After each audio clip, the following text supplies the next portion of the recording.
Browns looking for their first win in 100 years, taking on a Steelers team without Le'Veon Bell. This one was close, like literally as close as you could get. It went to overtime, tied at 21, and that's where this game stayed. Bell's replacement, James Conner, great day, 192 yards, 2 touchdowns, while Ben Roethlisberger turned the ball over 5 times, or not as great a day. Head coach Mike Tomlin spoke about the joys of a tie after the game. You know, it's an awkward feeling after a game like that. You know, you don't know what to feel or to say or to think, you know. I'm appreciative of the efforts of the men. Obviously, it was some extraordinary effort at times. We got to play better. Got to play better to ensure victory. I mean, you felt like we had a chance. Our defense did a great job of giving us that chance. And it's just frustrating that you can't make the plays down the stretch. And we didn't make them. We got to play better all the way around is what I told our football team. It's just not where we want to be yet. You know, again, it's not preseason football. It's National Football League. It's regular season. We got to continue to get better. But again, I think the guys can see that we're an improved football team, but there are some areas we got to clean up fast. And All right, Cece, let's look at this first from the Steelers' perspective. How concerned were you with their performance yesterday, especially out of Ben Roethlisberger? Well, I'm not shocked. I mean, the Pittsburgh Steelers, I've been trying to warn you guys that they're a team that they create so many distractions within themselves. Le'Veon Bell deciding after telling his teammates, the offensive line last week, that he was going to report on Wednesday and then not reporting at all. It just becomes the turmoil inside because can they overcome themselves? They're a talented team.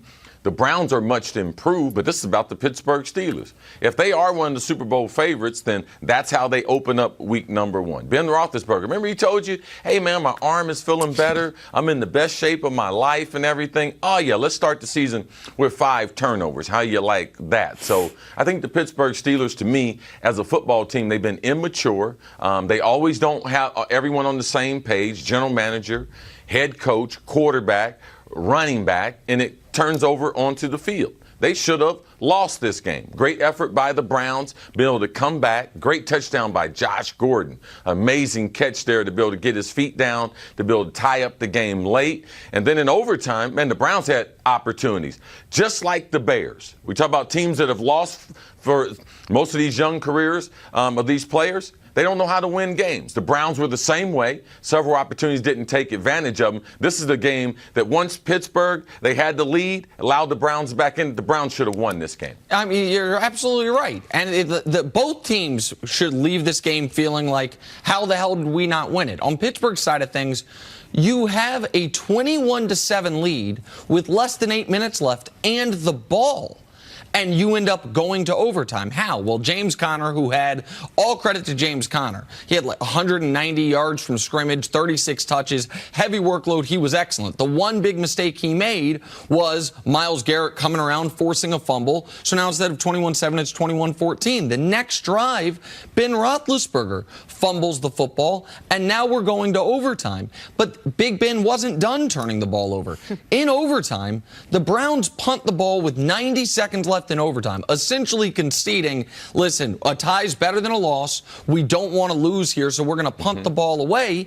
The only thing you can't do there if you're the Steelers is turn it over. Big Ben turns it over again, and if not for Myles Garrett's block in the back, the Browns have a chip shot field goal from probably the 6 or 7 yard line to win the game. So in that regard, the Steelers got lucky. Like, I understand the point about distractions, and I understand that Le'Veon Bell and that situation, what was said this week leading up to it, did not put the Steelers in the best framework to be ready to play a football game or win a football game. But with all that said, they got a 2-touchdown lead against the Browns, and they are ready to win the game, and they do everything possible to not win the game, and only because the Browns, like you said, haven't yet quite figured out how to win, did the Steelers even get a tie out of this. Now, I don't think the Browns are a terrible football team. I think the Browns are going to beat some good teams this year, but this is a game Pittsburgh had full control of in terrible conditions despite not having Al Bell, and they let it get away from them to where it ended up being a 21-21 tie. See, let me ask you a question about Al Bell. Should he be concerned at all with what he saw from James Conner yesterday? No, he's not going to come back based on someone's performance. He's concerned about his overall workload.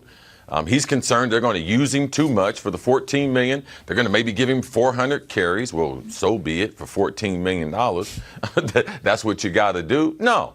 If whatever his mind's, whatever he was thinking about going into week number 1, that doesn't change going to game number 2. The guy had they're professional players. If you don't show up to work, they will go out and get someone who can do your job. That's why I always tell you guys, come to work. There are competent people out there that can do this thing. So, no, he's not going to change. Him and his agent have come up with this theory that this year they're going to try to maintain their health. So let's see where it goes. It could go anywhere. He could show up tomorrow. He could show up week number 10. And I was surprised. I thought he was going to show up Saturday to where he couldn't play in week 1 but would still get paid.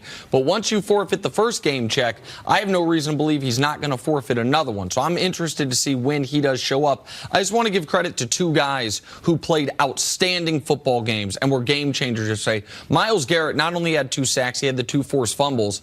And right now, the best Watt brother in football is not JJ, it's TJ. TJ had 4 sacks, 4 additional tackles for a loss, and on the potential game-winning field goal, he's the one who got a hand on it to block it to preserve the tie. A tremendous game from TJ Watt. Right now, Mrs. Watt's going, I could have had 3 more sons. Yeah. Would have been. They got a 3rd one in the league, too, Derek. Coming up, are Patrick Mahomes and Tyreek Hill already among the best quarterback-receiver combos in the league? That is next on First Things First. See, Roethlisberger with the full Peter.